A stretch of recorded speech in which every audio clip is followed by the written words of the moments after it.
and Google Play as well. The app is available there, well over 200 downloads. Also, find us on Facebook Live, Cave Talk Radio NY. Now, to get rolling, and it is the beginning of a new baseball season. Spring training has started. New rules are in effect. Aneurysms abound. Yes, our friends who have been watching baseball for many years are having problems with the fact that there is now a pitch clock in Major League Baseball, a hitter clock as well. The combination of the two may be unnecessary, maybe not. I think that will be something that will probably be tweaked and iterated perhaps as things go along. But the bottom line here is, if I were to, I'm going to read you some stats here, Rich, and I want you to give me the answer that comes to your mind. So, all right, so let me just pull this up real quick. Here we are. So, Joel Sherman, who's a very good baseball writer for the New York Post, wrote an interesting piece over the weekend reacting to one of the first spring training games with the new rules in effect. So now I looked at some of these numbers, and they really were impressive to me. So if I were to tell you that there was a game that featured 20, let me just make sure I got these numbers right here. Where are they? Come on, where are they? All right, yeah. 16 pitchers, a bunch of deep counts, 6 walks, 21 strikeouts, 2 hits by pitches, and 18 at-bats with the runners in scoring position. How long would that game take? How long do you think a game like that would take under normal circumstances? Over 3 hours. Well over 3 hours, right? Yeah, maybe about 3.5. Right. That game was, with the new rules, was played in 2 hours and 33 minutes. Nice.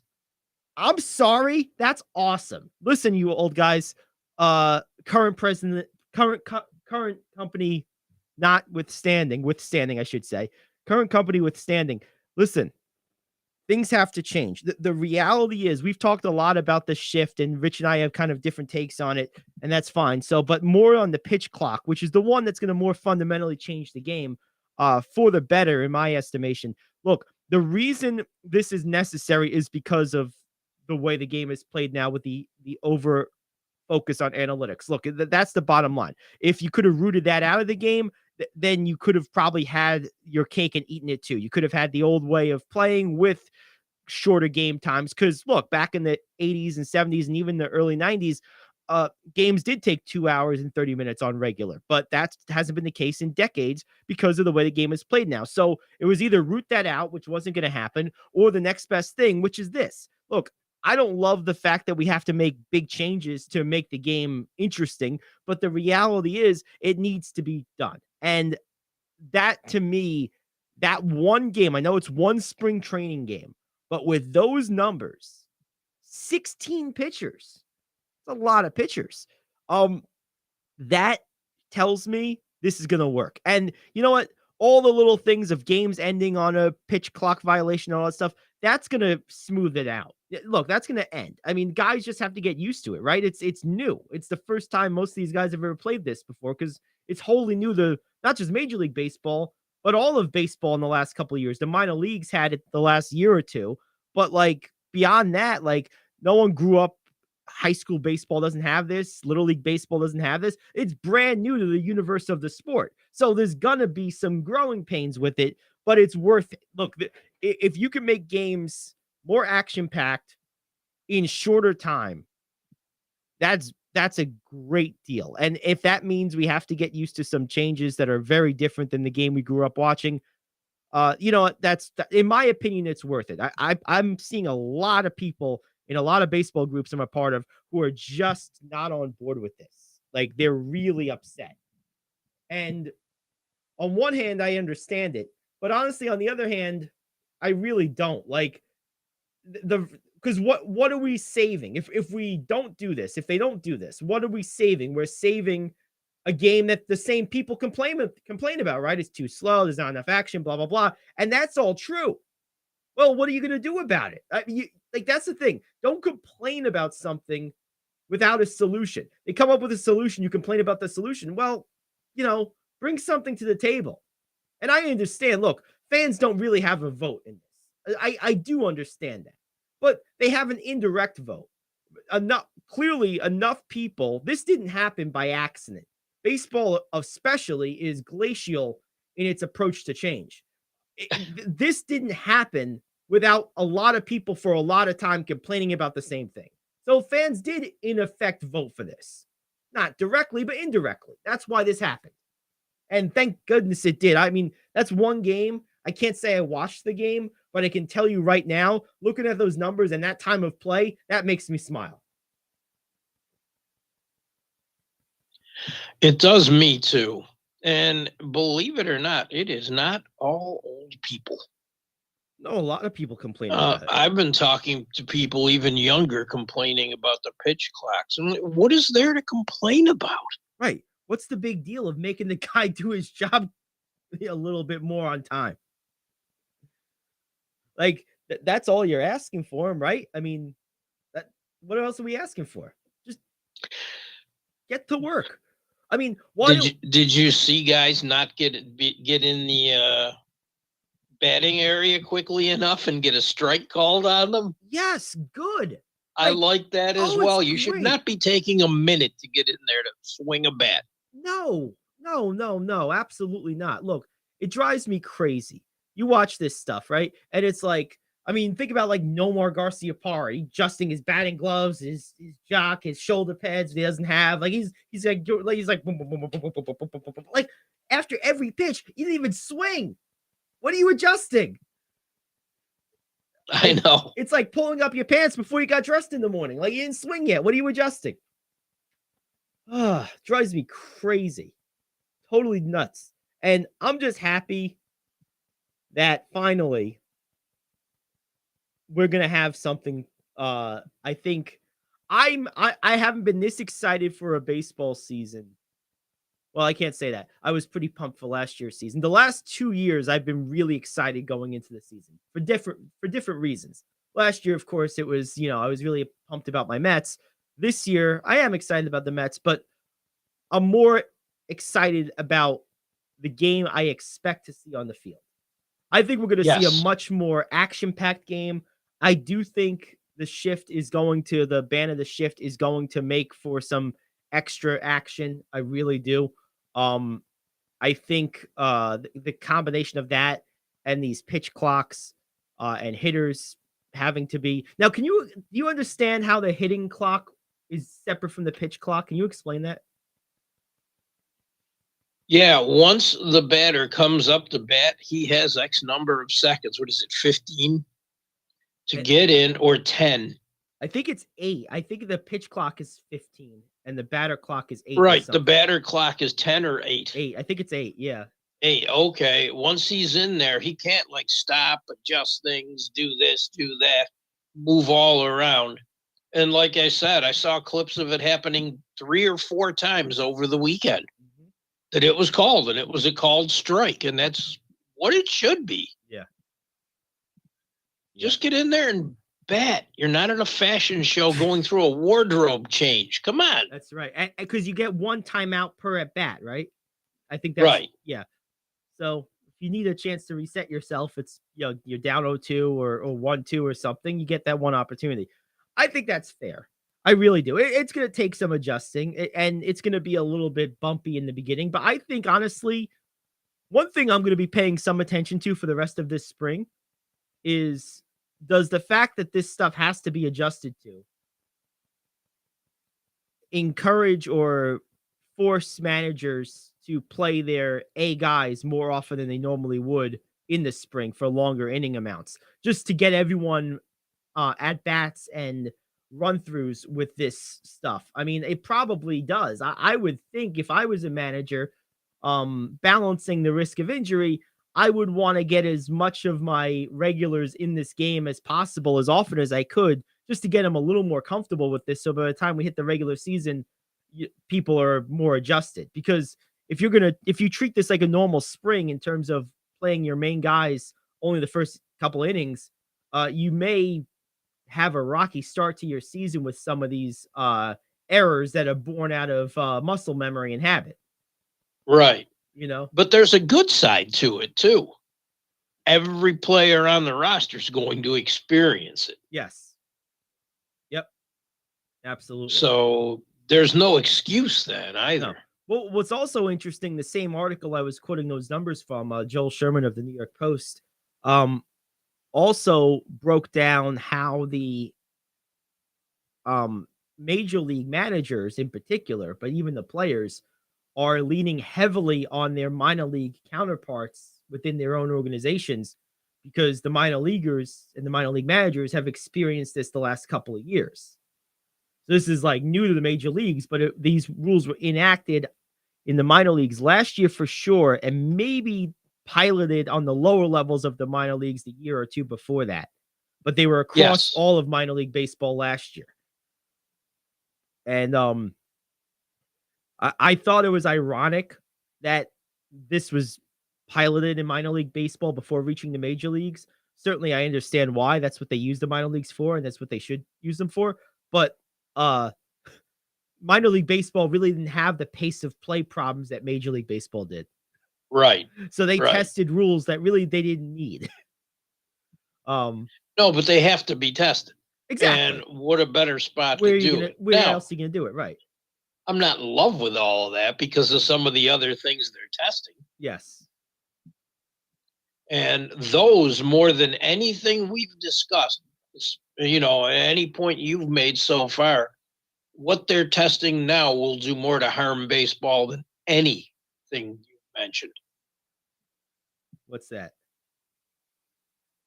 The robotic umps. Oh, don't even get me started on robotic umps. Hey, I just got a text from a listener. Dennis in Middletown was texting me. He goes, listening in right now. He said, I got to say, before you mentioned Nomar with these rules, he's the first guy I was thinking of. Of course he is. I mean, it was idiosyncratic. It was almost neurotic. I mean, it was actually visually distracting to watch him go through that routine because it was after every pitch. It's like, dude, it's like a nervous tick. It's like, I want to play poker with this guy. I'm going to take all your money. I know exactly what you're thinking. My goodness. What a disaster. You wouldn't be able to do that now. No, now he wouldn't have time unless he became like you hit fast forward on the VCR. He just got it down really quick. Like, boom, boom, boom, boom, boom, boom. But then like, what's the point? I mean, what was the point to begin with? But, right. But no, getting to your point on robo umps, I couldn't agree with you more. I mean, look, this is something that I really detest. Look, everyone likes to get on umpires and referees, and I get it. I don't do it, but I understand it. People are passionate. People want to see everything go right. But the bottom line is this: the natural conclusion to decades of constant griping about umpires and refs is, when possible, to eliminate the complaint. Baseball and any sport, any business, if it sees a consistent complaint about its product or service, is going to look for ways to eliminate that complaint. And the only way to do that really is to insert robots. Because with officiating in particular, my old saying, and it's true, I need to patent this, is if you're a ref or an umpire, you are 50% wrong 100% of the time. That's just the bottom line. But if it's a robot, what are you going to do? You're going to complain? Are you going to complain to the Jetsons maid? What are you going to, I forget her name. Is it what's her name? Oh God, what is her name? I want to say Marge, but that's the Simpsons. That's not the right one. Oh, but you're gonna get Rosie. Yeah, you can complain to Rosie. Yeah, we're gonna complain to Rosie about it. Like, no, she's a robot. She does what she's programmed to do. I'm not looking forward to that. I'm really not. And no, I'm hoping it dies in flames. I mean, I don't want to see that. It's more likely to die in water. I know God said no more floods, but maybe make one exception. Let's get one more flood. Just targeted though. Just walk up to the plate with a big glass of water. That's right. That's all we need. Makes a bad call, just whoop there. No one will understand. Just one little exception here. Just around Major League Baseball. It's not even a flood. It's targeted flooding. just around their umpires. Right. That's all. Right. Oh, What man. do they do in rain delays? That's Oh, right. man. Yeah, that's right. Oh boy. You know what the funny part about this is though? There is an epidemic of officiating shortages across every level of sports right now outside of the major league level. Um it would almost be more beneficial and advantageous for the lower levels to have robo umps just from the standpoint of there's just not enough people to officiate these games. Like, Yeah. you know what I mean? But they're not going to get them because they're expensive and they just wouldn't work. But like that, if there was a place Well, for they're going to this have stuff, them this year, so. I'm talking like I'm talking like Little League. I'm talking about Pop Warner Oh, football, like the lower levels of sports. I have a few friends that are officials, that are refs in different sports. I know one in all three sports, as a matter of fact. Our sales guy Dave does basketball. My pastor at my church is a newly minted baseball umpire, and another friend of mine who lives up near you, Chris Chapman, is a football official. And all three of them have the same general complaint, which I've heard from other people, which is there's just not enough of them, like by a lot. So if there was one place that robo umps could be beneficial, it is the lower levels, purely because there's just not enough people. I mean, because that's a pretty rough job. I mean, because parents are brutal.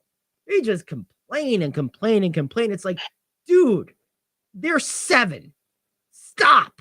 that's why I stopped coaching kids Oh, baseball. well, The yeah. parents, I couldn't handle You it. have to be just either a jerk or just completely like thick-skinned to deal with that. Like, because I mean, the money's decent in it with the officiating I'm talking about. I'm not talking about coaching, but the reffing, there's money in it. Look, you get paid $70 a game or so. I don't know the exact rates now, but I know when I looked at it 20 years ago, it was $50 or so a game. It was pretty good for a Yeah. couple hours of work, especially back then. But like, you know, to what end? I mean, God, you get abused. I heard things like people are like having to get thrown out and like, they had to call the police. There was like a fight in the parking lot. Like, dude, this is like minor league. This is not even minor league. This is like pee-wee baseball. Like they're between 7 and 12 years old. Like, what are you doing? What is wrong with you? Like, think for a second. Like, if someone Yeah. told you this story, look at it this way. If you're one of these parents acting up, think of it this way. If someone told you a story about a person you didn't know doing the exact things you just did, what would your reaction to that story be? Oh, what an idiot. Or what an asshole. Right? Mhm. Well, that's you. Get a mirror. Oh my goodness. Please. I hate that stuff. It drives me crazy. Let the kids play. Stop being just a loser. All right. Well, we got to take a quick break. When we come back, we have today's radio question of the day. Haven't done this in a while. Got a lot of basketball to catch up on.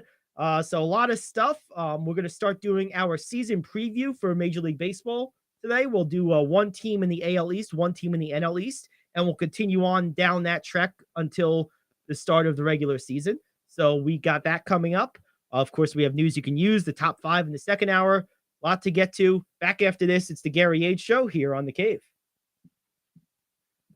Save money on your next flight? Then pick up the phone and call. That's right, call. Because the best prices are not online. They're with SmartFares. See, SmartFares has special deals with the airlines. When they have unsold seats, they use SmartFares to fill them. So you get airline tickets at crazy low prices. They have access to great prices and discounts at over 500 different airlines. Plus 300,000 hotels and rental car companies. Their prices are too low to publish online. With the extra money you'll save, you can book another trip or treat yourself to dinner or shopping. So stop searching all of those travel sites to find the lowest price on your next flight. Let one of our SmartFares expert travel agents find the best price for you. Call SmartFares today and get ready to see the world with a fat wallet. 800-370-2460. 800-370-2460. 800-370-2460. That's 800-370-2460.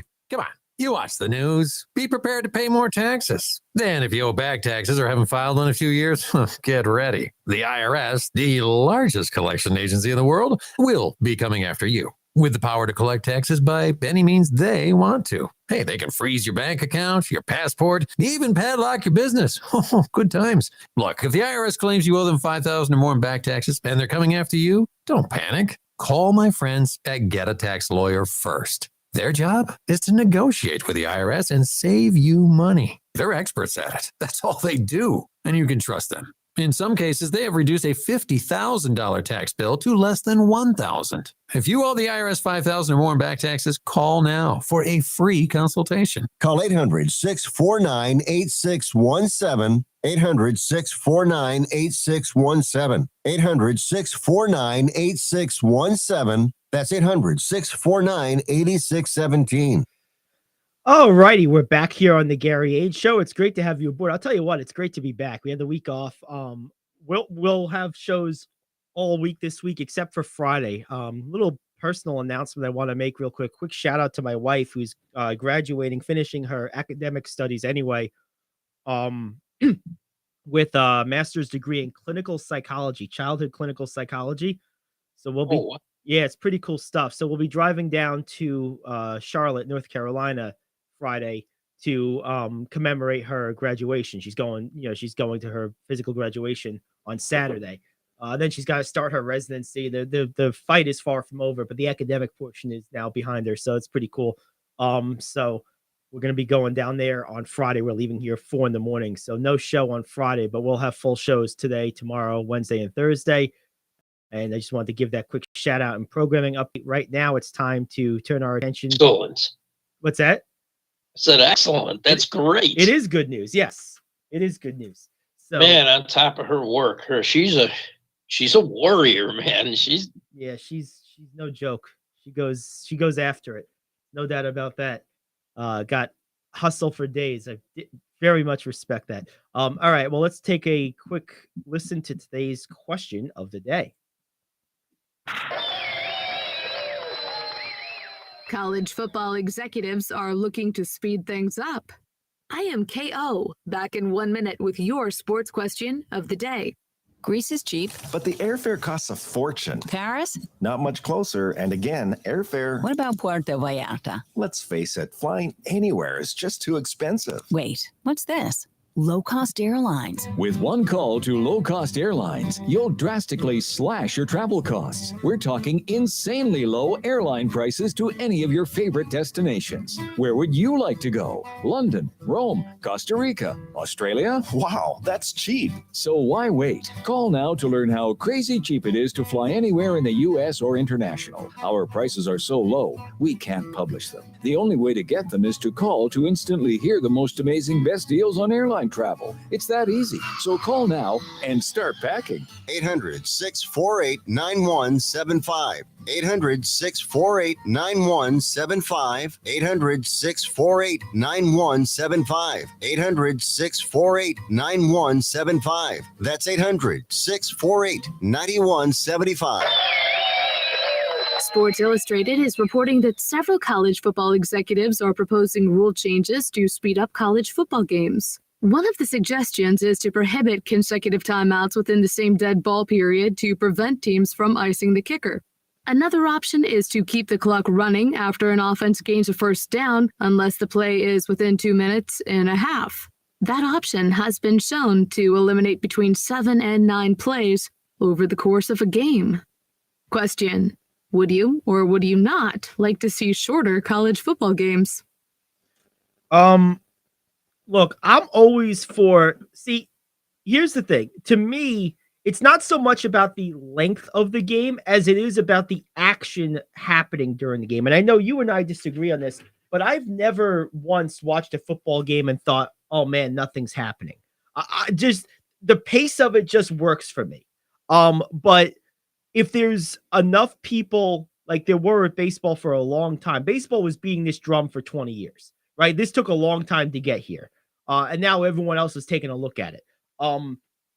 If that drum is beat long enough, hard enough by enough people, I have no doubt these changes will happen. And I don't really care if they do, depending what they are. The change described there is comparatively minor to what baseball just did. So So, but it sounds like from this, their goal is to just, in an absolute sense, shorten the game versus instill more action during the game, which was the object of the baseball changes, which had the ancillary effect of maybe shortening it a little bit too. Um, to me, I'm less concerned about, I don't care if the game's 3 hours and 20 minutes if something's happening. Like, I'll watch 4 hours of that Kings Clippers game from a couple nights ago. If stuff's happening, I don't care how long it is, but if there's no. Oh, you can't compare these two sports though for stuff happening. Oh no, well, basketball is the ultimate sport for stuff happening. But what I'm saying is, I don't know that rule change that they just outlined in that question really adds more action as much as it just takes time off the clock. And to me, that shouldn't be the goal. It's not about getting the game shorter. It's about making more happen during the time you play. I'm all for getting the game shorter. I don't want to spend as much time watching something as it does for me to cook something in a crock pot. It's ridiculous. Football games are way too long, and I do disagree with you. There is relatively little action. You get that little burst of action, and unless a team's running a hurry-up offense, it's like watching paint dry. And they're standing around. And you're never going to get rid of the endless commercial break, so I won't even take that route. But it just, I don't know. Doing it to save time is not the worst thing in the world, but no, that should not be the only goal. They should try anything to get more action into the games. Well, I mean, look, I'm always down for more action into a game. But it doesn't sound like that's what they're going for here. It sounds like they're just trying to shorten the game. And right. See, I think both need to be done. Well, I think the way baseball did it accomplishes both while only shooting for the first. Like baseball, their goal was to get more action in the game, and in so doing, they're going to shorten the games. Yes. So it's almost like the shortening of the game can be the side effect. It shouldn't be the objective, is what I'm saying. Right. I don't mind that. I agree with completely. Yeah, I don't mind the game being shorter, but I'm more concerned with more happening if I view it as a problem. I don't watch college sports that much, but it's not because of anything about pace of play.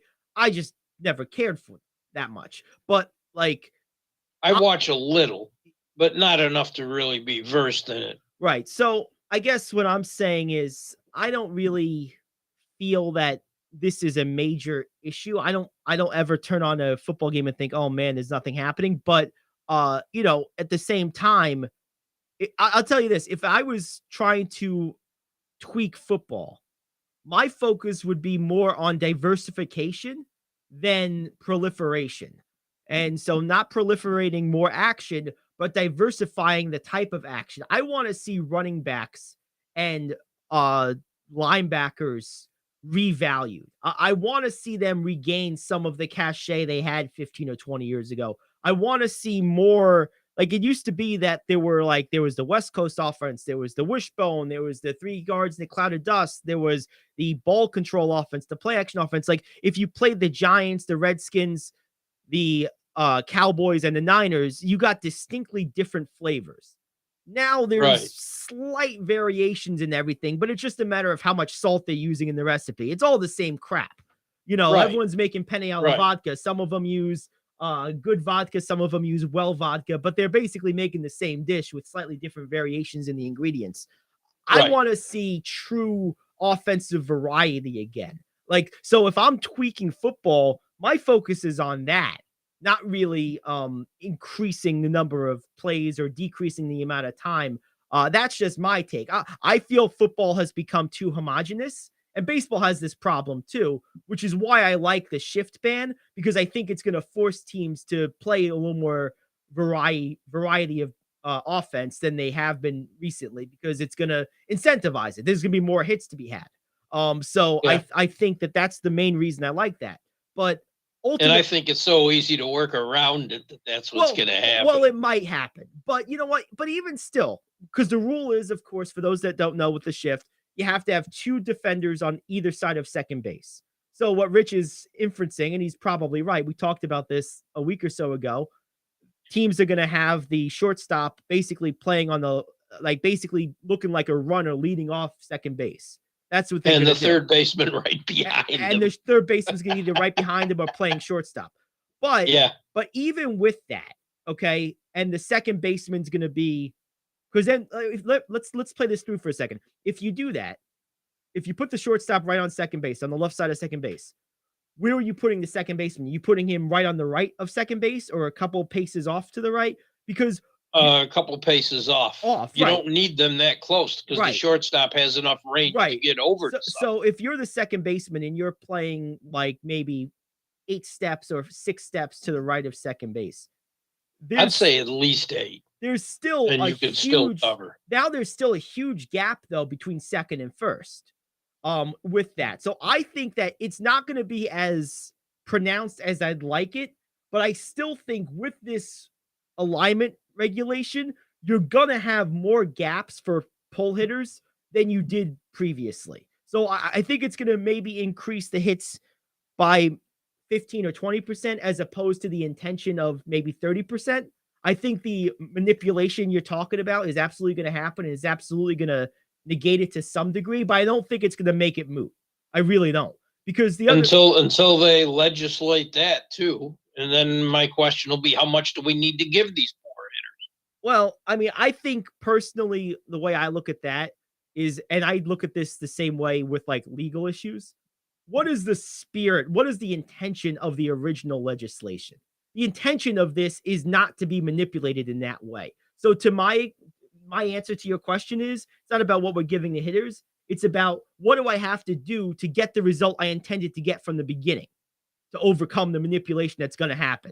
That's They're more probably the going to question. have to re-regulate Right. it then. So to me, it's more about getting to the original spirit of the regulation more than it is, giving and giving and giving to one side. Well, no, if they would just play the game in the spirit of what we were trying to accomplish, then they would be one and done. But it's not going to be that. And look, managers, it's their job to look for advantages and loopholes. That's what they're supposed to do. I don't blame them. But then the league. I don't either. But I don't blame their league at that point for responding and adding regulation to get to what they were trying to get to in the first place. That's the cat and mouse game you're gonna play. It's inevitable. It's gonna happen. Right. It's gonna happen. But getting back to the question and football, unnecessary clock stoppages. The fact that I could watch every play in a game if I watch them consecutively in a football game in 20 minutes tells me there's very little action happening there. And same people that complain about a baseball game taking 3.5 hours have no qualms about an NFL game taking the same amount of time. Yeah, no, and I'm one of those people. That's selective. That's what I like to call selective bitching. I'm bitching about this one thing. But you know what though? It's not like for whatever reason, and I struggle to articulate this because when you break it down with the numbers, you're right. It is similar, but there's something about the flow of a football game that doesn't, to me, and it never has, felt like I'm watching nothing. With baseball, I just feel all I have to wait for is to hear Joe Buck accentuate his voice a little bit and be like, okay, something happened. Let me go check see what happened. For whatever reason, I've never once felt that football is lacking action. I never have. But when you break it down analytically and empirically, there isn't a lot happening, but it never feels that way to me, and it never has. See, it always has to me. Yeah, I can watch a football game for 3 hours, no problem. Now here's the thing. You got to drag me to watch one for 3 hours. Yeah, I as long as the teams are good. But like to me, ultimately, I'll sit and watch Red Zone because I'm seeing more action. Yeah, I've never had Red Zone before. I've never once watched it. But that's just because I've never had the channel. But I think for me, the thing that I would like to see is just a variety of offense. I would love to see a new look, a new style. And look, to your point about the commercial load, yeah, that's not going to change. No, you're not going to change that. But what you could do um, if you were creative as a programmer and as an advertising consultant, what you could do without cutting any of the inventory is transition the inventory to more live reads and do that split screen thing where at least you can still like see what's happening between the commercials and have like the commercial. You could either do a live read like straight in the game, like more of them, and or you can do the split screen thing where you're playing a commercial on one screen and the game on the other. I think you can do things like that to minimize the appearance of that spot load. I think You're seeing more of that in other sports. yeah, and I think personally, and you know what, as a advertising guy myself, it's an easy sell to tell a sponsor, hey, look, we're going to do more live reads. We're not going to have as many commercial breaks, but we're going to do more live reads. So, like, your message is going to be going out to people while we're in the game, which is actually better for you because there's less attrition of the audience that way. That's an easy sell. Now, traditionally, those have been used as upcharges, which is probably why they're hesitant to make it the basis of their packages. So I get that, but Well, actually, what they spend producing commercials, it's not as cost effective. right. Not for the league, but for the Yeah, advertiser. for the brand, of course, right. Yeah, so I think That's tough. There's not an easy workaround no, to it. there's ways to massage it and try to, because I do think there gets to be a point where it's also diminishing returns for the brand too. I mean, look, if you have a 3 spot break, and you're spot number 2 or 3, in a game that's, let's say it's late third quarter and it's 31-7, how much value are you really getting from that? So I think there's conversations to be had here, but you're right. It's not a straightforward response, but I do think there's ways to massage that down where maybe you can cut 5 to 10% off the spot load. And that would make a noticeable difference to people who find that off-putting. Personally, being that I am in that business, I like listening for and watching commercials, and I play a game with myself. If the first commercial is, say, a car dealership, I try to guess, okay, what's the next brand going to be? Because there's strategy that goes into stacking the order of these things. It's not just who paid what. That's part of it. But it's also, you don't want to run a Toyota and a Ford commercial back to back. That's not fair to either brand. So there's different strategies, and I pay attention to that stuff, but I'm nerdy about that. I don't expect anyone to care about that, but I do.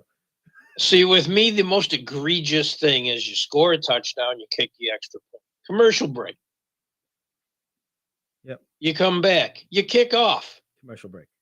75% of the time, nothing happens on those kickoffs that anymore. I agree with. That Another commercial break. This is ridiculous. No, that would make the commercial break longer between the touchdown and the kickoff, and then don't take a commercial after the kickoff. I agree with that 100%. Right. That would be a pretty easy change. This is why I turn away, because I have so little time as it is. This is why I turn away. Well, that would be that one specific example would be a relatively easy change to make. I agree with that. Right, but they don't. Or you know what else you could do?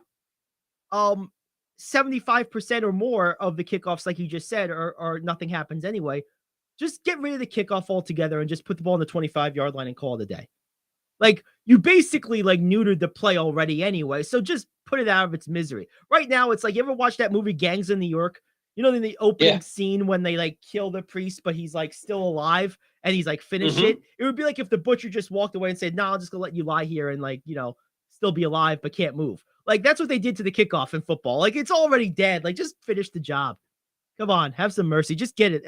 I mean, either bring it back. Now coaches are trying to strategize. If we kick it real high but not as far, they have to return it and won't get as far. And it's like, no matter what, it's a play that if I miss, I don't care. Right. That's right. Exactly. So I think either get rid of, you could either cut the play altogether and just put the ball on the 25-yard line and call it a day, or find a way to, like you said, elongate the commercial after the score, or do it the other way. I don't care if you do it the other way where you don't take a commercial after the score, go right to the kickoff and they take the commercial after the kickoff. It doesn't really matter to me, one or the other. It makes no difference. But yeah, I agree with you But do coaches complain, hey, I need time with my offense after that kickoff? I don't know. Yeah, I mean, yeah, I'm there's not. that. I'm not. I'm not sure what the complaint is there, but it's Right. Well, if there's one group of people that complains more than fans, it's coaches. Coaches Yes. love to complain. It's like they're part of their job description. Well, I know you'll hate this, but I have to share it with you. I'm watching the Boston Philly game the other night with my daughter. Okay. And on this one play, Joel Embiid slips. Boom! Foul on Jaylen Brown. My daughter said, my God, he gets the Dwayne Wade treatment from refs. I said, yes, he does. Oh, Wade always got beneficial calls. He absolutely did. Embiid gets a lot and got a lot in that Celtics game. Maybe because it's one, a home game, and two, he's a superstar. And bigs have always... That they do get the benefit of a call. But my God, the people they were calling him on, Brown, Tatum, I'm like, wow. And every ref that's ever officiated will tell you the hardest guy to officiate is a dominant big man. I mean, because it goes both ways. You get a lot of calls that maybe you shouldn't get, and you don't get a lot of calls that maybe you should get. I mean, I think I texted you during the game. You did. Yes, you did. I said Embiid gets more gifts than Santa Claus' best friend. You know what? It's brutal, though. It really is. You know what's... I mean, a couple of times he went down on his own, and it's a foul with no one pushing him or anything. You know what's funny about that, though? The very next game, he's just as liable to get killed and not get any calls. Like, that's the problem with being a dominant big, is it goes both ways. Like, I mean, I believe that Dwight Howard's prime ended about 4 years prematurely because he was getting killed forever. And Dwight Howard never got the Embiid treatment. Oh my God. He didn't get calls. Well, Dwight Howard doesn't have the... See, the other thing is with this, I don't think it's a pure favoritism thing. I think there's an art and an absolute skill to selling calls and drawing calls. And Embiid's good at it. Howard never was. Like, James Harden is good at it too. In the fourth quarter of the Clippers Nuggets game last night, Nikola Jokic gets himself on the free throw line to start the play. And Jokic is there camped out on the free throw line. Kawhi Leonard comes by, not even a shove, just put his hand on his back. Jokic went down like he was shot. And Leonard just looked at the ref and started laughing. And the ref's like, play on. We're not calling that. Yeah.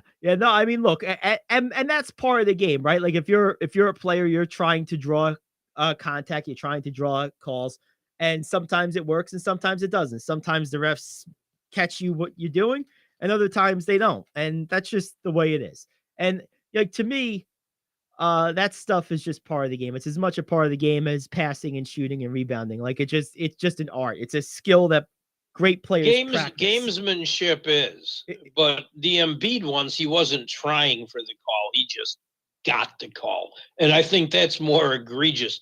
I give Jokic more credit for going down like Wile E. Coyote took a shot at him. And than I do Embiid, who did nothing to get the call. At least heard it. But yeah, that was really funny. I mean, Kawhi put his hand on his back like you would pet the cat. And Jokic went down like there was mortar fire. Another great overtime game last night. The Clippers seem to be playing a lot of these lately. Kawhi Leonard was brilliant. Again. He's averaging 30 a game in his last 18 games since he's finally come back. He looks like Kawhi Leonard again. Yeah, that's good. And that's scary. Yeah, we're gonna do. Jokic was better. As good as Leonard was. Jokic is a beast. We got a lot of basketball to catch up on. In fact, let's do that to close out the hour. We got a quick break to come up to, then we'll go ahead and do that. Back after this, the Gary Ayd Show here on The Cave.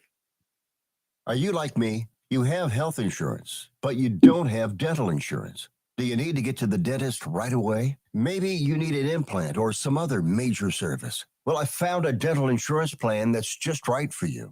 It's called Spirit Dental. Spirit Dental offers a $100 lifetime deductible, a huge network of dentists. And here's the best part. There's no waiting periods. Yeah, that means you can call right now and have real dental insurance for you and your family tomorrow and get that immediate coverage you want. Spirit Dental has plans for just a few dollars a day, up to $5,000 annual maximum, and coverage for implants. Whatever age you are, the dental insurance you need is a free phone call away. Now don't wait, and be sure to ask about Spirit's vision plan. Here's the number: 800-631-9229.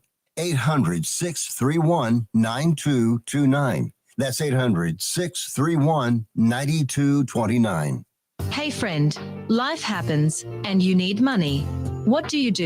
You call the special toll-free number we're about to give you. We will send you a link to your phone with details on how you can loan up to $5,000. Couldn't you use $5,000 to pay for your rent, pay grocery bills, get your car repaired, or whatever you need? It's up to you. We don't care. We're just here to lend you the money. And we'll lend people money with good, bad, or no credit at all. Of course, some terms and conditions apply, and you'll see those on the link we're going to send you. So if you need up to $5,000 maybe as soon as the next business day, call this number right now. We will text you a free link with details. Paid for by Money Mutual. Call 800-586-7112. 800-586-7112. 800-586-7112. That's 800-586-7112. All right. So we have a ton of basketball. We're going to do a lot of this in an hour too. We'll get a quick little taste of it now. First of all, Josh Hart has been a revelation for the Knicks. He has, pun intended, added a whole level of heart and grit to this team. They were kind of gritty and emotional to begin with. He's taken them to that next level with that stuff. They look angry every night. They look focused. They look intense. And Julius Randle, to me, is playing the best basketball of his career, as is Jalen Brunson. The two of them, in some ways, I think of them as the best duo in the NBA. I don't mean in terms of like the two best players that play together. I mean in terms of the same way I thought of like they're not on this level, but the same way I thought of Stockton and Malone as inextricable from one another. I think of these two as perfect complementary pieces to one another's game that elevate the other to the best version of themselves on a nightly basis. So in that sense, I think they're the best duo in the NBA. They just fit together like peanut butter and jelly. They really do. They play so well together, and it's so much fun to watch. Oh, it's awesome. The Knicks are more intriguing now. And this was a trade neither of us gave a lot of credence to, but Hart turned out to be better than expected. Hart is playing very good. He's a good player, but he seems to fit there in a way that maybe he hasn't fit in some of his other stops to the same level. Look, you got to give. I'll tell you what. I don't know that he'll ever get the credit for it, but I think Lon Rosen is one of the best executives in basketball. I think he's built a very good foundation. He's built a good roster. He has a good coach, and they have some cap space. They have some draft capital, and they have a good team right now. I mean, look, if you're a Knicks fan or if you're just a fan of basketball, the Knicks are one of those teams that the league is better when they're good. It's just like it's helpful for the league for New York to be relevant. It just is. And there's about 4 or 5 of those teams. The Lakers are one, the Knicks are another. The Celtics and the 76ers are 2 others. Maybe Golden State's ascended to that level, maybe not. I don't know. but there's like 4 or 5 of these teams. And the Knicks are unquestionably one of these teams where when they're good, it's good for basketball. It just is. Yes. Yes. And it's nice to see. And they're not only good, they're more interesting to watch than they have been in a while. Oh, yeah. No, they're fun. We should ask Greg Popovich what he thinks about them. I need my daily dose of grump. Oh, man, I'm going to give you a grump because what do you got? This is the guy who started this load management crap. Yep. He was who sat perfectly healthy players. Yep. Opening that Pandora's box. Yeah. So right now, Pop's on my list. You briefly mentioned earlier that double overtime Clippers game. Wow. Oh. That was crazy. For those that didn't see it, 176 to 175. The Kings beat the Clippers in double overtime. Insanity. Sacramento's averaging almost 121 points per game. Unbelievable. And I'll tell you what, which is going to lead into our top 5. Westbrook makes this team look extremely different. And Westbrook even said, as opposed to a couple of other stops he's made, he was welcome with open arms. Ty Lue told him plenty of times, just be yourself. Kawhi told him the same thing. Be yourself. If you need to back off a bit, we'll tell you. Yep. And Westbrook's taken it to heart, and he says he feels great about being there. That's good. Good for him. I wanted him to find a home. Totally agree. That was going to put up with a little bit, but use a lot of the amazing drive he still has. Oh, man. Yeah, I'm happy for him. I really am. I mean, he's long been one of my absolute favorite players to watch. And I was telling this to someone the other day. If there is a person who embodies and symbolizes the antithesis of load management, it's Russell Westbrook. Not only does this guy play every night, but he plays like a maniacal maniac, like a first-year guy trying to make a roster for the first time on both sides of the ball every game. I know. He's nuts. And watching Harden walk the ball up the court in that Philly-Boston game, I'm like, he's the slowpoke Rodriguez in the world of Westbrook Speedy Gonzalez. That's right. Man, Westbrook does not stop moving. Oh, he never stops. He's so intense. And I think it makes that team scary. I agree. Look, I think the West right now, I think the game we saw last night with the Clippers and the Nuggets could very easily be a Western Conference Finals preview. What's your take on the Lakers-Dallas game? It was a good comeback for the Lakers. Of course, you hear LeBron saying he hurt his ankle pop. That's not a good sign, but no, a great comeback. Yep. But it also tells me what I need to know about the Mavericks as much as the Lakers. They are not a contender. Yeah, I can't. Yeah. I just can't. Yeah, I don't know what to take away from something this. Doesn't work. Well, because here's the thing. Both things can't be true, right? If the Lakers are maybe now or could be a contender with their new roster yet to be seen, then if they are, then the Mavericks losing to them in that fashion isn't as bad of a sin, right? But if the Lakers are still just going to be the team we've seen all year, which is inconsistent, 500, a little bit below, then that loss means exactly what you just said. So I think that's the thing to look at. Well, I actually took both things from it, Gary. I took the Lakers comeback, a 27-point comeback, the greatest comeback that we've seen in one sense forever. I took the Lakers comeback seriously, and I think it's one hell of an achievement. But I also think a lot of that's on the hands of the Mavericks. They have the same issue they had previously. They can't close out games. You can throw another star on top of it to heal that wound, but unless you have a closer, it's not happening. Yeah, maybe it's just It's great to have LeBron and Wade and Bosch, but you needed that Ray Allen sometimes. yeah. I mean, he was. You need that closer. Yeah, I mean, Ray was a spot up shooter. I mean, that was just a. And that's fine. A corner. Sometimes you just need that. Right. Yeah, I still have the jury very much out on Dallas. Because I mean, I'm watching that thing and I'm like, they're still up. I'm like, man, they can't get the ball inbounds. Yeah. It's the simplest thing you do. And there's something's missing there. Yeah, so a lot to discuss here. Let's take a quick break. We'll come back. We got the top 5 news you can use, more basketball in hour number 2, and our baseball previews. We're going to start in the AL and the NL East today.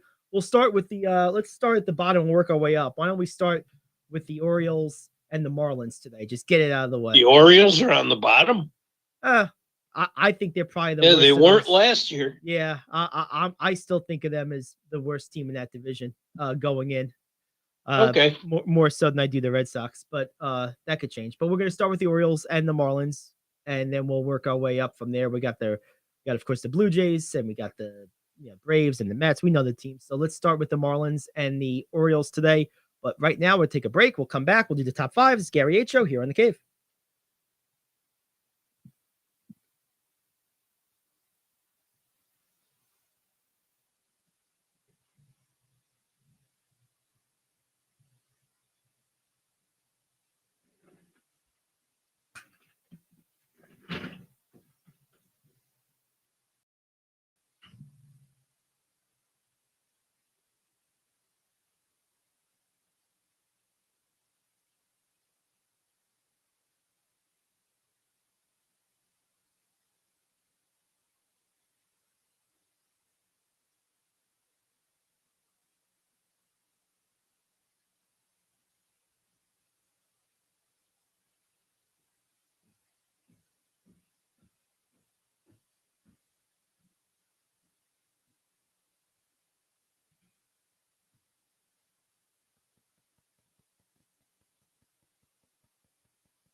All righty, welcome back into the Gary Ayd Show here on the Cave, hour number 2, cavetalkradio.com, the Cave Talk Radio app. Great to have you aboard, Gary Ayd, Rich and Selmo.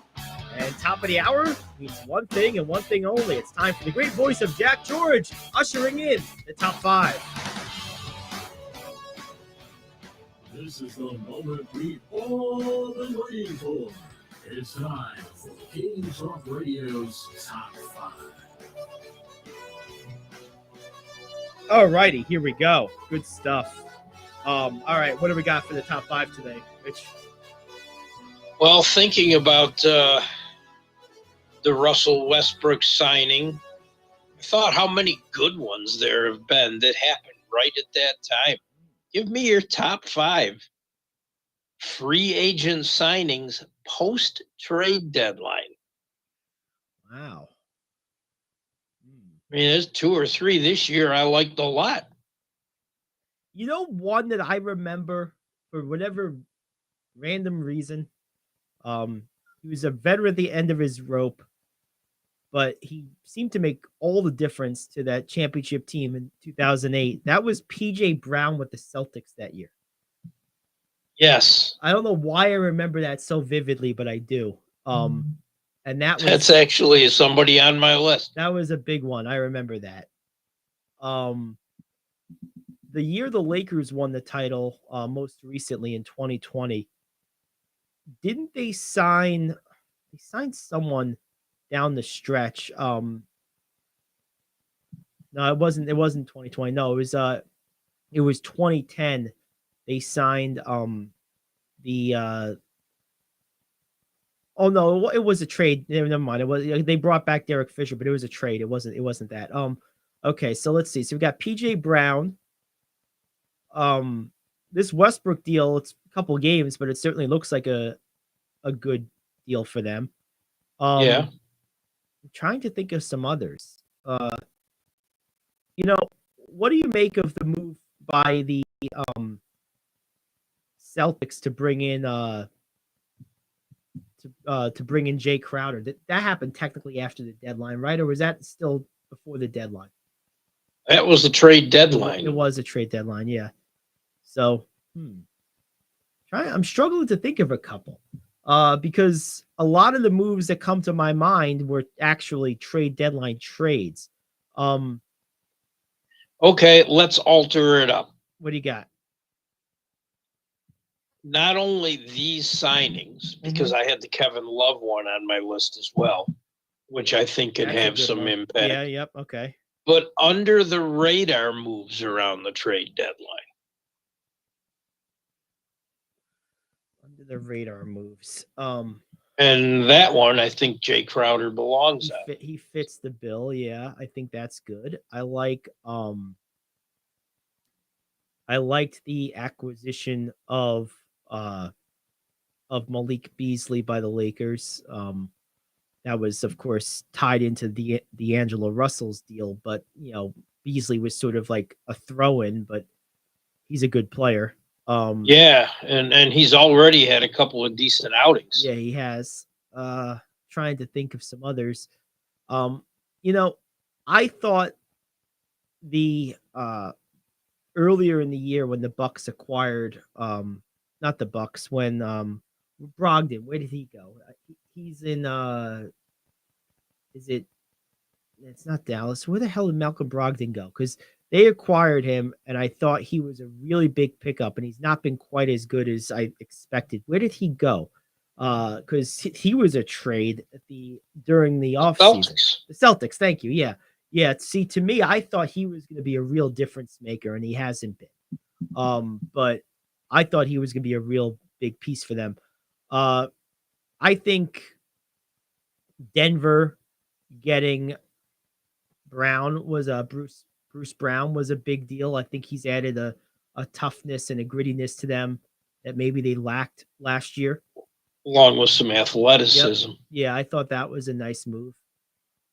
I mean, you look at a team like Philadelphia, I think their move to kind of move on from Thibault and kind of consolidate their rotation, I think really is paying dividends. They've looked they've been kind of feast or famine, but like for the first time really since they got Harden, I feel like all of the pieces there know exactly what they're doing. Like I feel like everyone that's in the rotation knows exactly what their role is right now. And it freed up more minutes for Maxey too. And yes. Yeah, because those two were kind of competing for some of the same minutes. He needs to be on the floor more, plain and simple. Yeah, I agree. So I think that was sort of an addition by subtraction. Not that I think Thibault is a bad player, I don't, but I just don't think he was a great fit there.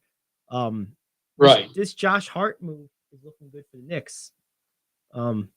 He's certainly looking like he's adding an element of tenacity and a little extra punch, which is good.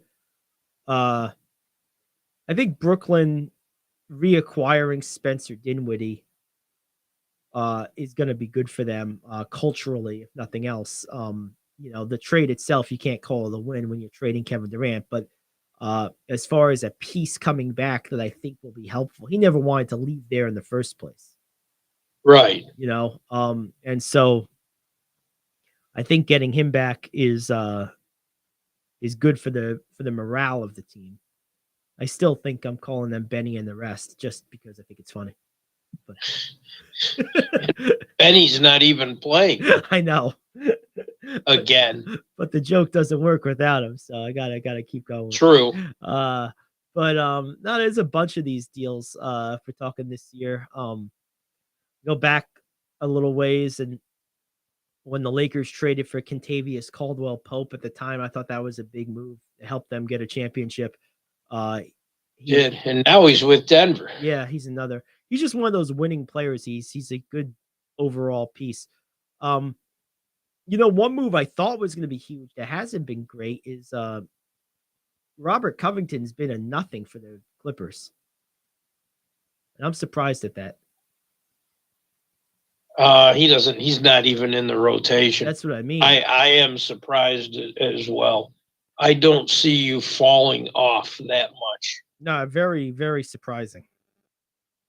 After 1 year. I mean, that's insane.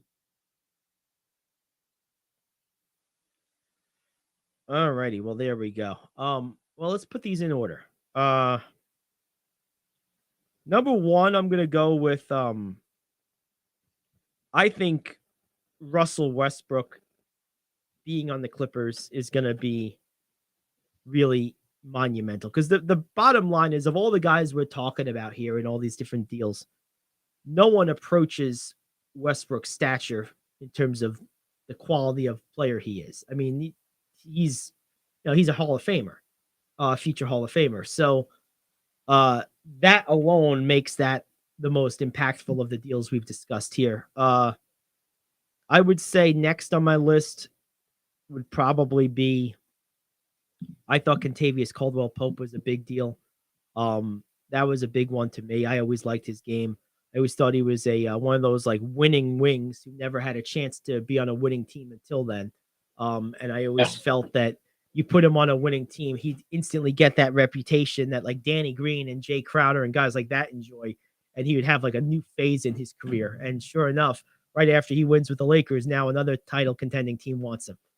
He's going to be on title contending teams the rest of his career is my. I think so. That Danny Green was another underrated signing by the Cavs. Yep. The Kings have a lot of pieces this year. I thought the move to acquire Sabonis was brilliant because it diversified their lineup quite a bit. They were too guard heavy before that deal, in my estimation. So I think that helped them a lot. But now going through the rest of this list, I got Pope at number 2. I'm going to go number 3. I'm going to go with Josh Hart. He's made pretty immediate impact with the Knicks, and I think that's really quite an impressive accomplishment. And then 4, I'm going to go back in the Wayback Machine. I'm going with PJ Brown. And number 5 is tough, but because Love did not look good in his debut, so I don't think I can go there just yet. Because I'm gonna go with He didn't, but I even said he needed a couple games to take the rust off. yeah. I'm gonna go for 5. I'm gonna go with Jay Crowder. I think he's gonna make an impact on that team. But we'll see. But yeah, it's a bit of a speculation pick, but I think he's gonna be a big impact for them. So I'm gonna go with Jay Crowder to Milwaukee. So there you go. He was yesterday without Giannis. Yep. He made clutch plays. How good is Brook Lopez? He's just always there. You just can't forget about him. And they're like, oh yeah, this guy. You can't. Guy goes out there and gets you 22 points because you need points today. So Brook's ready. And you're like, okay. No Giannis matter is what, back. blocking shots. Yep. No matter what, he. Yep. All right, Giannis is back. Okay, we don't need points so as much today, Brooke. All right, I'll give you 12 points, but I'll give you 3 blocks and 11 rebounds too. It's like he's just such a pro. He's just so good. He is. He really is. So there you have it. All right. Well, that will take care of that. Let's take a quick break. We'll come back. When we come back, we will dive into our baseball previews. We got the Marlins and the Orioles. We'll do that. Then we'll do a little basketball and news you can use. We're leaving about 10 minutes early today. So back after this, the Gary Ayd Show here on The Cave.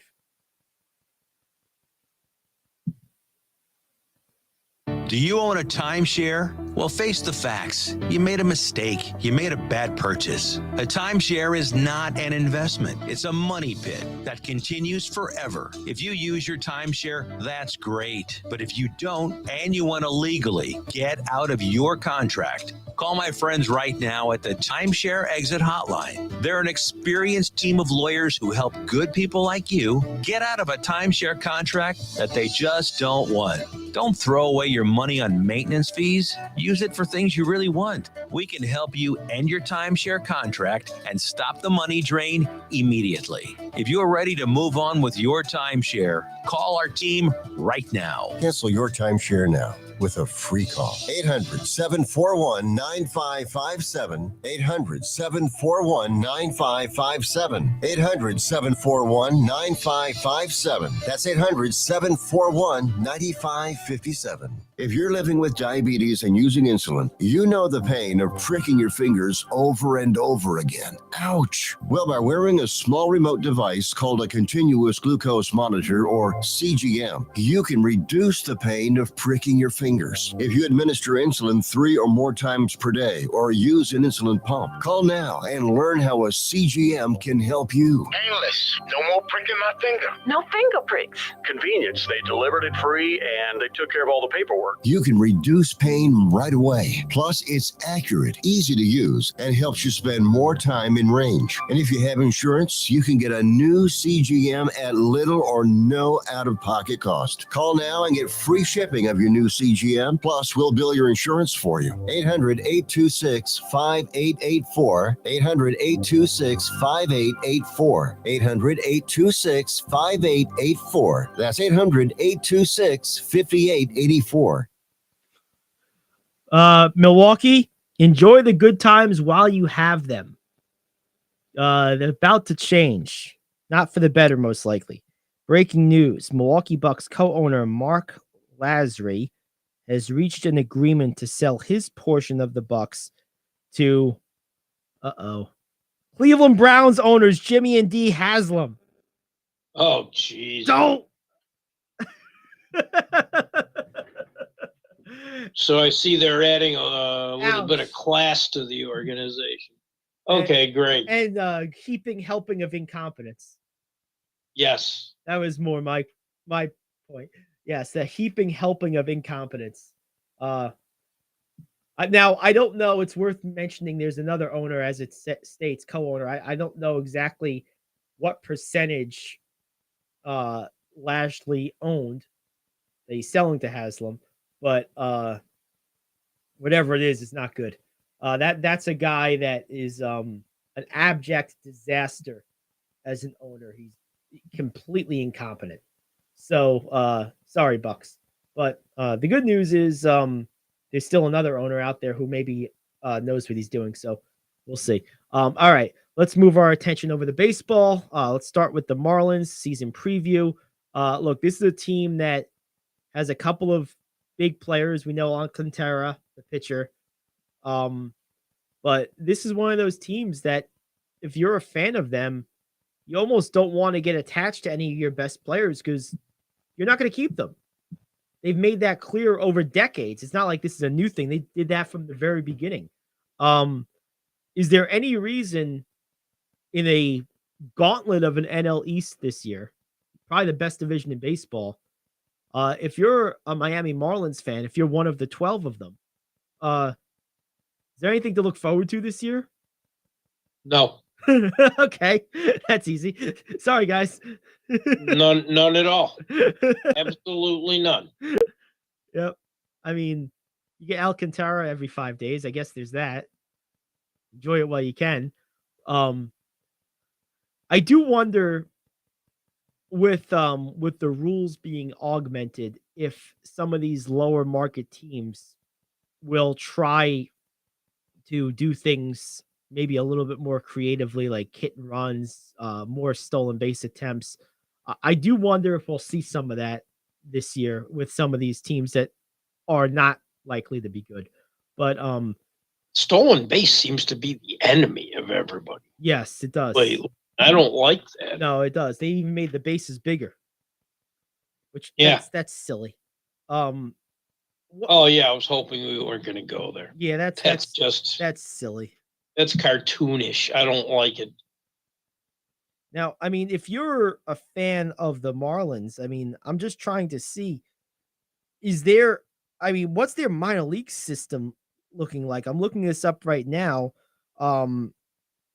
They're not even, are they even a good minor league system? Not a great one. Yeah. I'm looking at it right now.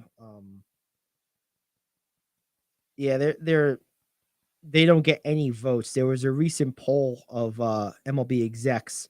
The Orioles, according to 50% of them, have the best farm system. The other teams receiving votes are the Dodgers, the Cardinals, and the Diamondbacks. Dodgers at 21%, when the only other in double digits. Cubs, Guardians, Reds, Rays, and Yankees also got votes. So, basically, they're more or less the top 10, according to this poll of executives, the Marlins are not part of. So, hey. I don't know. It's miserable now, but at least the future looks dim. Sorry. All right. Yes, that is where we're at with the Marlins. Now, things look a little brighter for the Orioles. They had a very good season last year. They are in that poll. The question is, their ownership has committed verbally, publicly to trying to build a contender. So now the question is, can they do it? And do you believe them? See, this is the problem. They've been so bad for so long as an organization, save a couple of random years here and there, that you need to show me. Don't tell me, go do it. Okay, you had a maybe surprising season last year. Build on that, right? Let's see you improve. What did they do this offseason? They tried a couple of things, but they didn't really get anything done. They didn't get a lot. They made a couple of minor moves. They didn't get a lot done. It wasn't for lack of trying. And they had re-signed a couple of their key young players, which is something they don't do ordinarily. Right. So I'm going to give them the benefit of the doubt and think they will try. Well, now, what makes it harder for me this year is they're not going to sneak up on anyone. Nope. It's true. But they have such good young talent that they can replenish internally and be good. But they have to find a way to make that move that puts them over just being, we're pretty good. Right. And we're a playoff team. Right. No, and the thing I need to see from this team is the execution of roster upgrades, because yes, it's one thing to try, it's another thing to succeed, right? And the problem is they've been so bad for so long. The name Baltimore has become a punchline for incompetence that you're going to have to overpay to bring in people that have options. Free agents aren't going to like give the Orioles any favors. It's not a place that people like are like lining up to say, oh, I want to go to Baltimore. Now, that could change, but like the way, I'll give you an example. Remember years ago when Philadelphia signed Jason Hayward to like a crazy contract, but like, and everyone thought, well, that's overpaying for Jason Hayward. And it was. But what it did is it retransformed Philadelphia from a team that to that point had been a laughing stock for a long time into now a place that acquires and maintains and retains star players left and right. Sometimes you have to overpay that one guy once or twice to open up people's minds to think, okay, this is a place that serious players want to go. I think Baltimore is going to have to do that at some point. If they're really committed to this, they're going to have to overpay someone. Right. To break that seal, so to speak. That's what I think. They're going to rely on a lot of young people. I'm not sure they have enough pitching. And yeah, they do. They have to show that they're ready to make that leap. Right. Because I think the building blocks are great. Yes, and it's good to see them retaining some of their young guys, like you mentioned. That's a good step. Yes. That indicates sincerity. I think this is an interesting division. You mentioned their lack of pitching. This whole division basically lacks pitching. I mean, the Yankees pitching staff is not what it used to be. It's probably still the best in that division, but it's not what it used to be. I have a take on the Red Sox along those lines too. So okay, and which is why I think they're going to bottom out in the division. Yeah, they might. I could see them, the Orioles, or the Blue Jays, or even the Rays. I can see any of those teams finishing last. I really could. I think the Yankees are the only team that I feel pretty confident in saying they're going to be first or second. But I don't think the Jays are going to finish last. Probably not. But they have a habit of underachieving. So I'm going into them this year with a very pessimistic outlook. I've been sort of bullish on them the last couple of years. They've let me down. So this year I'm going in with sort of a pessimistic view for Toronto. Because you talk about a team that lacks pitching. I mean, they lack pitching in a big, big way. Yeah. They really do. They do. They do. But I think Boston's a lot worse. Maybe. When we talk about them, I have questions. I'd like to hear your answer. All right. Well, we'll get to them the next day or so. So, all right. So there's our baseball preview. We're going to take one more break. We'll come back. We're going to wrap things up with a little basketball, a little news you can use. Back after this, the Gary Ayd Show here on The Cave. Do you own a timeshare? Well, face the facts. You made a mistake. You made a bad purchase. A timeshare is not an investment. It's a money pit that continues forever. If you use your timeshare, that's great. But if you don't and you want to legally get out of your contract, call my friends right now at the Timeshare Exit Hotline. They're an experienced team of lawyers who help good people like you get out of a timeshare contract that they just don't want. Don't throw away your money on maintenance fees. Use it for things you really want. We can help you end your timeshare contract and stop the money drain immediately. If you're ready to move on with your timeshare, call our team right now. Cancel your timeshare now with a free call. 800-741-9557. 800-741-9557. 800-741-9557. That's 800-741-9557. If you're living with diabetes and using insulin, you know the pain of pricking your fingers over and over again. Ouch. Well, by wearing a small remote device called a continuous glucose monitor, or CGM, you can reduce the pain of pricking your fingers. If you administer insulin 3 or more times per day or use an insulin pump, call now and learn how a CGM can help you. Painless. No more pricking my finger. No finger pricks. Convenience. They delivered it free and they took care of all the paperwork. You can reduce pain right away. Plus, it's accurate, easy to use, and helps you spend more time in range. And if you have insurance, you can get a new CGM at little or no out-of-pocket cost. Call now and get free shipping of your new CGM BGM. Plus, we'll bill your insurance for you. 800-826-5884. 800-826-5884. 800-826-5884. That's 800-826-5884. Hey, I'm hearing some interesting news here, Rich. Share with us. I'm hearing that the Buffalo Bills are one of the front runners to sign free agent running back Saquon Barkley. Oh boy, would that be awesome. They have bigger problems. Oof. And they're $20 million over the cap. Tell me how it gets done. That's not my job to do. And then they're going to have bigger problems if they do that, because they'll be probably $32 million over the cap, and they'll have to release about 3 defensive players to do it. To me, that would be well worth it for a guy like this. I don't think so. Oh, not a team that wants to win. He's a franchise-altering acquisition. He really is. That guy is one of the absolute impact players in the NFL, and Buffalo's running game is a major reason why I think they constantly force things on offense and cause themselves issues. I think one of 2 things has to happen for the Bills this year. You have to get a true number 2 receiver or a true number 1 running back. Either one.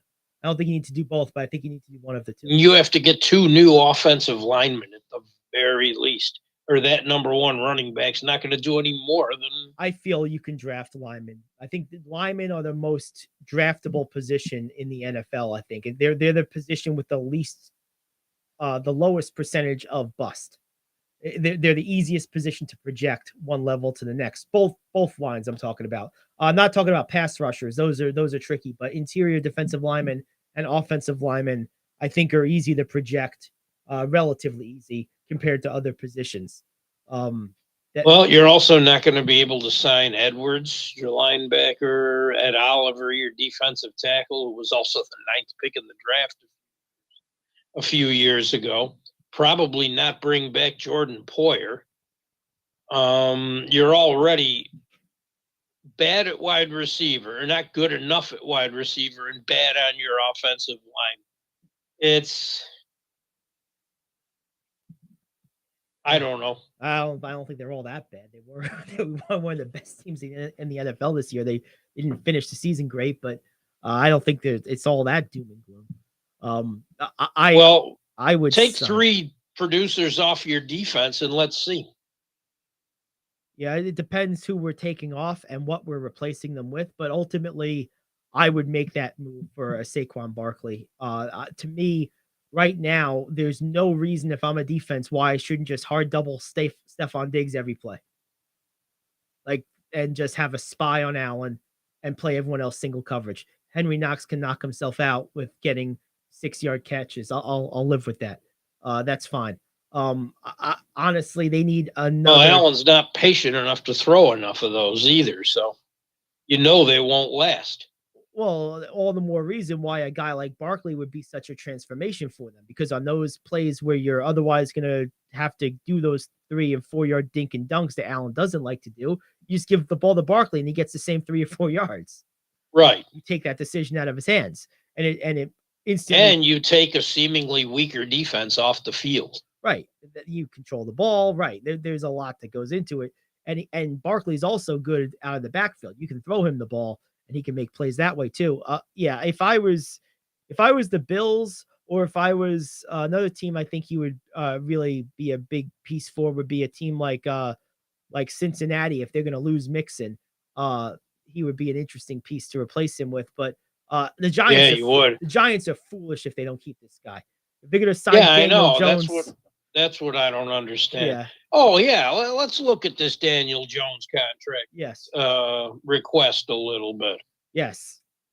Well, his agent says he's Josh Allen. Yeah. Okay. I'm like, wait a minute. And I'm the East. Allen ran for 700 yards and 7 touchdowns last year. Well, our guy ran really well too. Allen played in 1 less game and threw 37 touchdown passes. Your guy threw 15 in 17 games. Get away from me with this $45 million crap. See, here's the problem, right? Like, clearly he's nowhere near Josh Allen anything. He's closer to No. Josh Rosen than Josh Allen. But, like, I mean, don't even consider Mahomes and Burrow. And no, I mean, I think Allen's better he's than not Burrow. even David Carr yet. Yeah, no, Derek Carr, you mean? Yeah. Derek Carr, yeah. Or Or David. And he's old. he's a little better than David. I'll say this. The problem is he's a definite starting quality quarterback right now. And those guys go for 40 million plus. They just do. No matter where on that spectrum they fall, that's how much the NFL overvalues quarterbacks. And Vince Lombardi talked about this 60 years ago, how the position was overvalued then, not so much financially, but in terms of its on the field importance. And the thing is, with that being the case, and the complete lack of ability for organizations to quickly and easily replace a starting quality quarterback with an equal or better option for less, it just makes it almost unacceptable not to retain a guy like this when you get him, even if you are overpaying for what his true abilities are. It's a bad situation. It really is. And especially if it costs you Barkley, a running back you so desperately need. Well, yeah, because I mean, a big part of the success, because that's your offense. Oh, 100%. Daniel Jones' success last year is directly traceable to Barkley's success. Yes, 100%. There's no doubt about it. And if I was a Giant fan, I would rather sign Barkley. If I had to choose, I'd rather sign Barkley and bring in a veteran quarterback than overpay Jones at the expense of losing Barkley. If I can keep both of them, I'll overpay Jones, because I do think Jones is a good quarterback who is relatively young still, and you're not likely to get equal or better than him by just a man on the street. But so if I can keep both, I'll overpay to do so. But I'm not gonna, if I have to pick one or the other, I'm taking the unpopular opinion here. I believe a player like Barkley can make another quarterback lesser than Jones look competent with this coaching staff. I don't believe that Jones can be nearly as good as he was last year without a guy like Barkley to take the pressure off him. True. That's how I see it. Which is why I think it's tantalizing to think of Barkley with Buffalo. You add a guy like that to someone like Allen, the actual Josh Allen, not the other Josh Allen, according to the other guy's agent, the real one. Oh man. Now, what if another interesting location? What about Baltimore? That's another team that may consider going after Barkley, especially if they're going to lose their quarterback. They're a running-based team. They always have been. You combine Barkley with Andrews, get an accurate quarterback in there, maybe Teddy Bridgewater or someone of that nature. If you lose Lamar Jackson, hey, that's another team you might think about. So this is gonna be something. If they lose him, yeah, well, that's become a very contentious negotiation, which we knew it was going to be, based on how it went during the season. So that could go in any direction. All right, so there we have it. We're gonna take one more break. We'll finish up with some news you can use, and then we're gonna get on out of here about 11:50 or so today. We'll be back tomorrow, but right now, take a break. We'll come back. We'll do news you can use on the other side. It's the Gary Ayd Show here on The Cave. Do you want to save money on your next flight? Then pick up the phone and call. That's right, call. Because the best prices are not online. They're with SmartFares. See, SmartFares has special deals with the airlines. When they have unsold seats, they use SmartFares to fill them. So you get airline tickets at crazy low prices. They have access to great prices and discounts at over 500 different airlines. Plus 300,000 hotels and rental car companies. Their prices are too low to publish online. With the extra money money you'll save, you can book another trip or treat yourself to dinner or shopping. So stop searching all of those travel sites to find the lowest price on your next flight. Let one of our SmartFares expert travel agents find the best price for you. Call SmartFares today and get ready to see the world with a fat wallet. 800-370-2460. 800-370-2460. 800-370-2460. That's 800-370-2460. Come on, you watch the news. Be prepared to pay more taxes. Then if you owe back taxes or haven't filed in a few years, get ready. The IRS, the largest collection agency in the world, will be coming after you with the power to collect taxes by any means they want to. Hey, they can freeze your bank account, your passport, even padlock your business. Oh, good times. Look, if the IRS claims you owe them $5,000 or more in back taxes and they're coming after you, don't panic. Call my friends at Get a Tax Lawyer first. Their job is to negotiate with the IRS and save you money. They're experts at it. That's all they do, and you can trust them. In some cases, they have reduced a $50,000 tax bill to less than $1,000. If you owe the IRS $5,000 or more in back taxes, call now for a free consultation. Call 800-649-8617. 800-649-8617. 800-649-8617. That's 800-649-8617. So here's a bit of news you can use. I don't know if this is on your list or not, but a local team, the Army Black Knights, have a player, Andre Carter, who is likely to be drafted higher than any Army player in half a century. So wow, he is likely to be drafted higher than 7th, which is the highest any Army player has been drafted in that time. He's 6'6", 255, a pass rusher on the end who led the nation in sacks per game last year or 2 years ago. And he's almost a guarantee to be the highest drafted Army player since Glenn Davis in 1947. Oh my God. So pretty crazy stuff. Sounds like he could be worth waiting for too. Yeah. Or they get him put in a reserve program. It all depends. Now, here's something interesting. Carter's draft is likely to end up being tracked all the way to Capitol Hill, as the attention his professional career yields may become the focal point of a congressional debate this year. In December, Congress passed a law that's going to eventually eliminate the opportunity for military academy graduates like Carter to defer service requirements and pursue professional sports. After the rule passed, Carter and others attempted to go pro this year and next to get inside the old rule, which was enacted in 2019. So that leaves people at Army, Navy, Air Force, and those places worried that athletes like Carter with high-end potential will not attend the academies to avoid that issue. And that's probably true. I mean, I don't know. I see that kind of on both sides of this. On one hand, I don't think you should be able to, if you go into a military branch, you shouldn't be able to defer service to play sports. But on the other hand, if you're going to try to have these teams compete at a relatively high level, they have to be able to attract enough decent talent to do so. So that's a tough one. It is. That's a tough one. So it is worth looking into. All right, what else we got for news? Damian Lillard scored 71 last night. Did. And we haven't even mentioned it. Yeah, that tells you something. And they needed every damn point just to win that game too. Yeah, they did. They barely won. They did. The New Jersey Devils.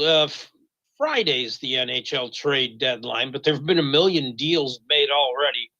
New Jersey Devils got Timo Meier from the San Jose Sharks for 4 prospects and 4 draft picks. A lot to give up, but this immediately makes them a cup contender. Hey. I like that. There we go. Let's go, Jersey. The Bills are eyeing up a former Jet quarterback to back up Josh Allen. Mark Sanchez? Sam Darnold and Allen are very close, and that's one of the qualifications to be his backup quarterback. It's got to be someone he gets along with easily and can bounce ideas off of. That's why what's his name? Barkley's had a job so long. Yep, Matt Barkley. Yep, sure. But Darnold could be it. Hey, there you go. I always thought Sam Darnold was a decent quarterback in the right circumstances. That actually might open things up for him too, as far as getting some opportunities in a better situation and getting a little more out of it. And might give him something to look at down the road. I got time for one more before I fly? Sure. Jaylen Brown called out the, quote, hostile Sixers crowd after the Celtics win. Dude, it's Philly. Come on. What do you expect? Yeah. They throw batteries at people. That's right. No. They booed Santa Claus. No, it's they're hostile. They booed Santa Claus. Hey, they celebrate by blowing up their own cars when they win. What do you expect from them? He said, entering the arena, he said people are yelling at him, I hope you tear your ACL. He goes, there's being a passionate fan in that. Well, yeah, but hey, it's Philly, man. What do you expect? There you go. Well, good stuff. I know you got to fly. We'll be back tomorrow. What's up, John? Nice to see you in the comments there. I'm going to stick around for a couple more minutes. Rich, you can go ahead on out of here. We'll see you again tomorrow. See you tomorrow. Couple of things to kind of address on the way out here. For me is you look at the way the NBA is shaping up down the stretch here. There's a lot of questions that remain unanswered that are not usually this open-ended this late into the season. I mean, who are the Lakers for one? Who are the Mavericks for another? Philadelphia, are they able to really be at that high level and compete with Milwaukee and Boston? What's Giannis's wrist looking like? There's a lot of things going on here. One thing that I also think is interesting, when we talk about the best players in the NFL, on the NBA, excuse me,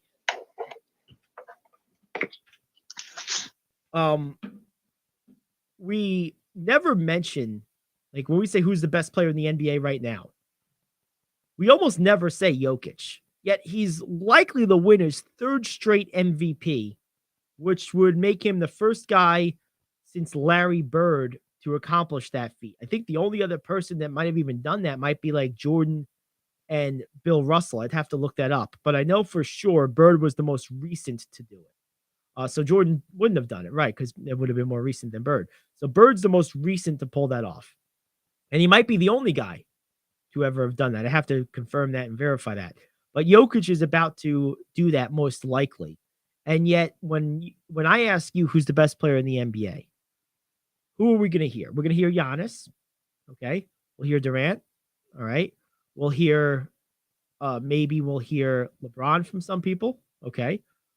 We might even hear a couple of people might say Luka. Makes sense. You might hear Jason Tatum. Maybe. Where's Jokic's name? I mean, the guy's going to win 3 straight MVPs. And on a nightly basis, he does crazy stuff. I mean, I've seen so many games this year where he has like 12 shot attempts, but he's got like 24 points and like 13 assists and like 12, 13, 14 rebounds. The guy's a beast. And the Nuggets are the only team in the Western Conference that has been consistent all year. They're really the only team. And they're the one team in the West that I feel pretty good about in terms of I know what I'm getting from them. Now, let's talk about the Lakers for a second. You look at the Lakers. They remade this roster almost completely. I mean, you have D'Angelo Russell now. You got Rui Hachimura. You got Mo Bamba. You got Malik Beasley. You got Jared Vanderbilt. This is a very different roster than you had just a few weeks ago. It's essentially a new team with LeBron and AD basically the holdovers. A couple others, of course, but those are the two primary ones. So this is almost like you have to see what this team is capable of in a short window. So it's almost like a new season for the Lakers in a lot of ways, in the middle of the old season. So it's a really interesting thing. You don't usually see when a team recreates its roster midstream like this. It's generally one of two things. You're either tearing it down and building it back again and have no pretense of contention in the meantime, Brooklyn, or you're trading a lot of good pieces in depth for the one big piece to try to win now, Phoenix, getting Durant. What the Lakers did was sort of a hybrid that you don't see very often. It takes a lot of artistry and a lot of finesse and patience to pull off. And I got to give Rob Pelinka a lot of credit for doing this. They retooled with really good players. One of them, Russell, is a all-star player. He made an all-star team once. And did so without really blowing up their roster. Midstream in season, I think they still have one of their draft picks. They didn't trade both of them. They ended up keeping one of them. And without really adding a superstar, but adding an all-star. You don't see this type of roster reconstruction very often. So this is a very different type of thing. So it's going to be a different evaluation process over the last handful of days and weeks in the season. So it's going to be something to watch. Look, I think the Lakers, the one thing you like about this Laker roster now, they have youth, they have some athleticism, they have a lot of people now who are capable of being the third scorer on any given night. They don't have that third guy per se. I mean, I think it's Russell's capable of that, I believe. But then you have, looking down this roster, Russell is probably your third best player. He is your third best player. Then you look down this roster. Who's the next guy? Well, depends what you need that night. It depends who has it that night. But you got a lot of options. You got Malik Beasley, who we saw a couple nights ago against Golden State get 25 points. He was their best offensive player in that win. We've seen big games, and I've always liked the game of Lonnie Walker, who's now maybe going to find his way out of the rotation with Beasley there. They're going to probably compete for minutes. Mo Bamba, not much of a scorer, but on nights when maybe you need a little boost on the boards or some help protecting the rim, he can give you some stuff. Rui Hachimura on any given night can have 15 or 20. This is a team with a lot of pieces now that they didn't have before. And it's going to be interesting to watch. It really is. I'm very, very excited about it. And this is a team that if they manage to get in the playoffs is not going to be an appealing matchup for anybody. But all that said, the Lakers' fate, in my opinion, their ability to reach the apex of their potential is still tied inextricably to the play and health of Anthony Davis. And in the last couple of games, he's been really good. The Lakers are winning. If he goes back to being made out of fiberglass, the Lakers are going to have a hard time.